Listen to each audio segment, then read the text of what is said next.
여러분 안녕하십니까? 뉴스투데이 강원입니다.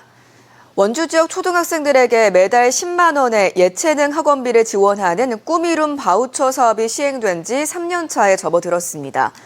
참여율도 만족도도 매우 높은 것으로 나타났는데 감시와 점검은 다소 부족하다는 지적이 나오고 있습니다. 윤하은 기자가 취재했습니다. 학생들이 다양한 예체능 교육을 받을 수 있도록 돕고 학부모 부담은 덜어주기 위해 지난 2023년 시작된 원주시 꿈이룸 지원 사업. 초등학생 1명당 매달 10만 원을 지원하는 사업이 올해로 시행 3년 차를 맞았습니다. 원주시가 용역을 통해 올해 꿈이룸 사업의 효과성과 발전 방향을 분석해봤더니 참여자의 96.8%가 만족하고 있는 것으로 나타났습니다. 원주시 전체 초등학생 17,900여 명 가운데 95%가 신청할 만큼 참여도도 높습니다. 꿈이룸 바우처를 사용할 수 있는 가맹점도 670곳에서 777곳으로 늘었습니다. 꿈이룸 바우처를 통해 처음 첼로를 접한 학생이 국제 콩쿠르에서 입상하는 등 우수 사례도 나오고 있습니다. 더욱 좋은 연주를 보여주는 첼리스트가 되고 싶고 또 세계적으로 유명한 첼리스트가 되고 싶어요. 본인 부담이 우선 적잖아요. 그래가지고 좀 부담이 없이 시작을 할 수 있었던 것 같습니다. 중고등학교까지 쭉 이어질 수 있는 사업이 됐으면 좋겠습니다. 하지만 꿈이룸 바우처 사업이 계속 지속될지는 미지수입니다. 보건복지부가 3년 운영 후 연장 여부를 결정하기로 했는데 그 기한이 내년 6월로 다가오기 때문입니다. 원주시는 꿈이룸 한마당 등 바우처 사업의 성과를 가시적, 객관적으로 설명할 수 있는 자료를 모아 당위성을 확보해 나간다는 계획입니다. 다만 사업 시행 내내 제기되고 있는 학원비 상승 문제, 부정수급 등에 대한 감시와 점검에도 보다 적극적으로 나서야 한다는 지적도 나옵니다.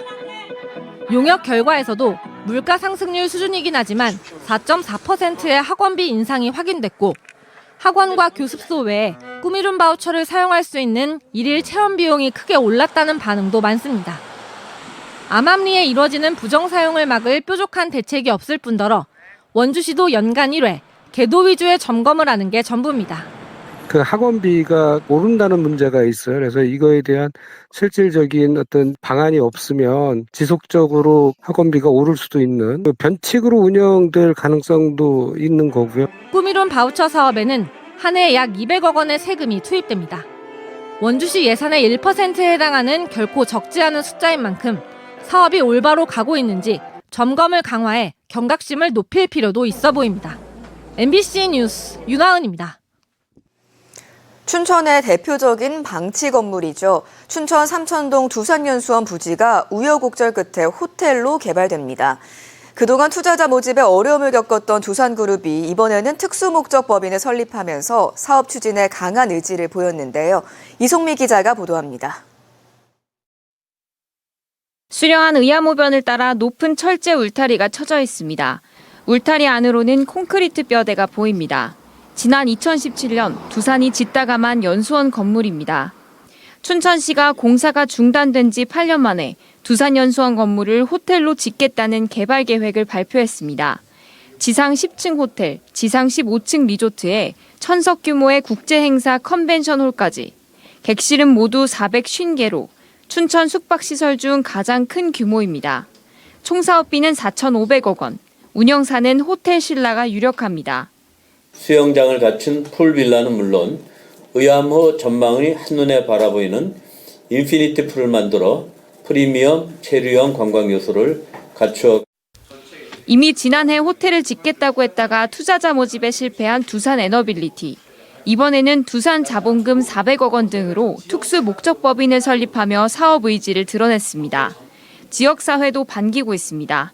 지난 한 해 동안 춘천을 방문한 관광객만 880만 명, 축제와 국제대회 방문객은 48만 명입니다.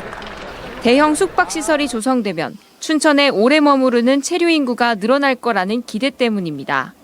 언젠가는 좀 다시 되지 않을까, 개발이. 호텔이 만약에 지어져도 투숙객분들이 식사 많이 하실 수도 있으니까.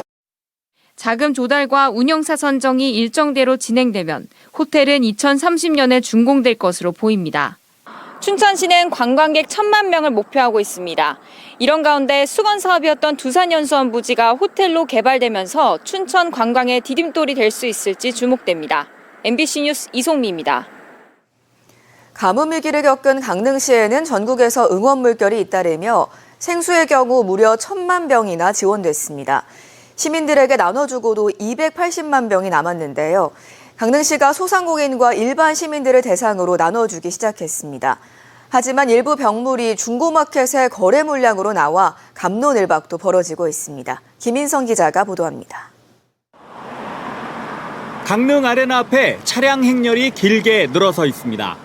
1시간 넘게 도로에서 기다리고 강릉 아레나 주차장에 올라가고 나서도 다시 1시간을 기다려야 합니다.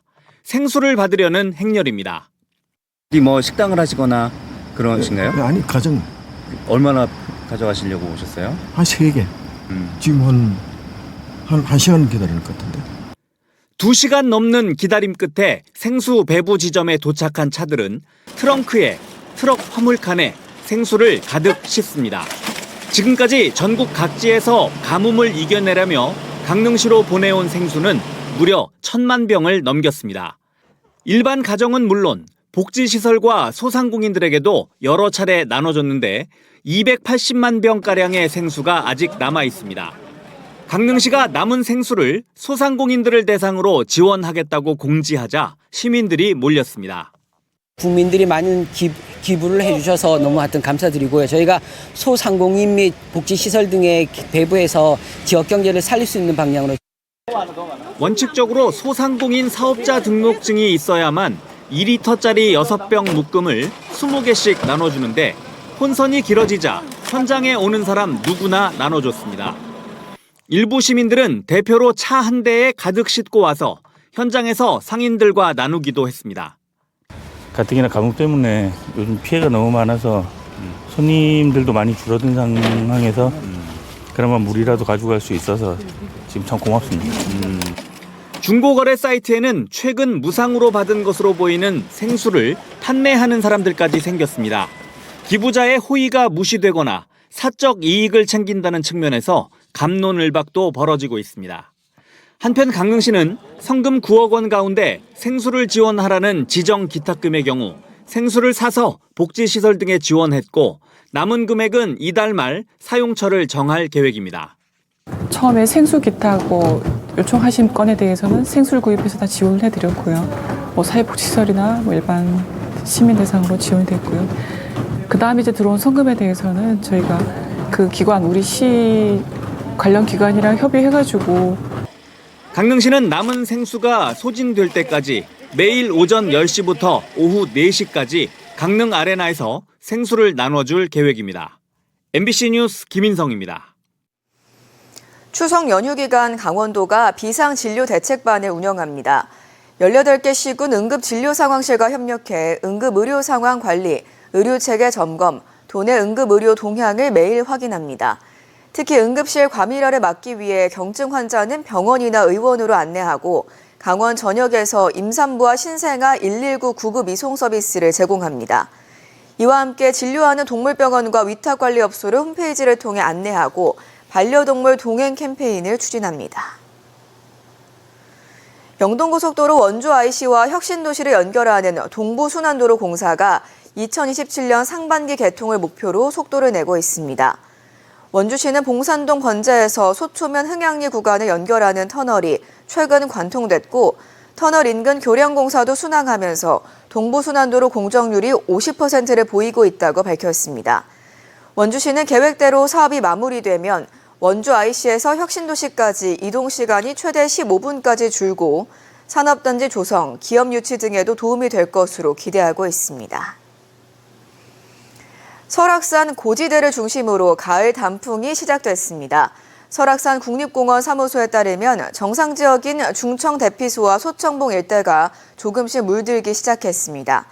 올해 설악산 단풍은 9월까지 이어진 더위의 영향으로 예년보다 나흘가량 늦게 나타났습니다.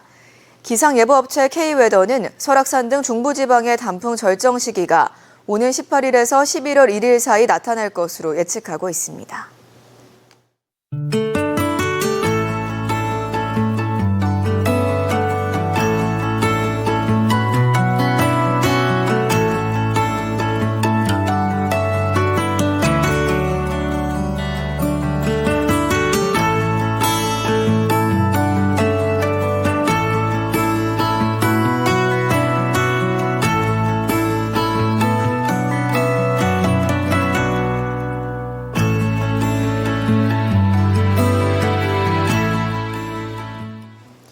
정부가 삼척 산기촌댐 계획을 백지화하자 삼척시가 반발하고 나섰습니다.